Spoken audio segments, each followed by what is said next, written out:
സ്വന്തം പ്ലേയേഴ്സിനെ ചതിച്ച football club 2014 real Madrid ലെവാൻഡയിൽ നിന്ന് Kähler നവാസിനെ sign ചെയ്യുന്നത്. ആ വർഷം കോസ്റ്റാറിക്കയ്ക്ക് വേണ്ടി വേൾഡ് കപ്പ് കളിച്ചു ലോകമറിയുന്ന ഒരു ഗോൾ കീപ്പറായി മാറി. റിയൽ മാഡ്രിഡിന്റെ ബാക്കപ്പ് ഗോൾ കീപ്പറായിരുന്നു Keylor Navas. 2015 Casillas Real Madrid വിട്ടതിന് ശേഷം റിയൽ മാഡ്രിഡിന്റെ നമ്പർ 1 ഗോൾ കീപ്പറായി മാറി കെയ്ലർ നവാസ്. ആ തീരുമാനത്തിൽ കെയ്ലർ നവാസ് ഒരു ഡിസപ്പോയിൻമെന്റും റിയൽ മാഡ്രിഡ് നൽകിയില്ല.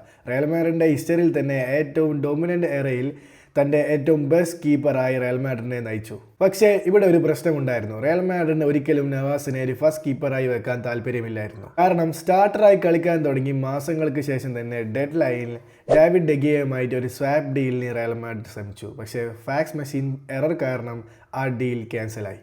ഇങ്ങനൊരു ചതി ഏതൊരു പ്ലെയർ നേരിടേണ്ടി വന്നാലും പിന്നെ ആ പ്ലെയറിന് തൻ്റെ ക്ലബിനോടുള്ള ലോയാലിറ്റി നഷ്ടപ്പെടും, കംപ്ലൈൻറ്റ് ചെയ്യും, ഫ്രസ്ട്രേറ്റഡ് ആവും. കെയ്ലർ നവാസ് ഇതൊന്നും ചെയ്തില്ല, ഇതൊന്നും പറഞ്ഞില്ല, പകരം കാണിച്ചു കൊടുത്തു. 2016 തൊട്ട് 2018 വരെ 3 UCL ജയിക്കാൻ റിയൽ മാഡ്രിഡിനെ ഹെൽപ്പ് ചെയ്തു. എല്ലാ ഫൈനലിലും ഒരു വൻമതിലായിരുന്നു, ക്രൂഷ്യൽ സേവ്സ്. പക്ഷേ റിയൽ മാഡ്രിഡിന് ഇതൊന്നും ഒരു കാര്യവും ഉണ്ടായിട്ടില്ല. കാരണം 2018 തിയാബോട്ട് കോർട്ടോയെ സൈൻ ചെയ്തു ചെൽസിയിൽ നിന്ന്.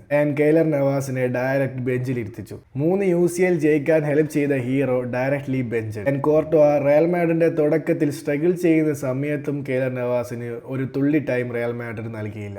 ഫൈനലി 2019 റിയൽ മാഡ്രിഡ് കെയ്ലർ നവാസിനെ PSG വിറ്റു. ക്ലബിന് വേണ്ടി ഇത്രയധികം ചെയ്തിട്ടും ഒരു പ്രോപ്പർ ഫെയർവെൽ വരെ നൽകിയിട്ടില്ല. നിങ്ങളുടെ അഭിപ്രായങ്ങൾ എന്തായാലും കമന്റ് ചെയ്യുക.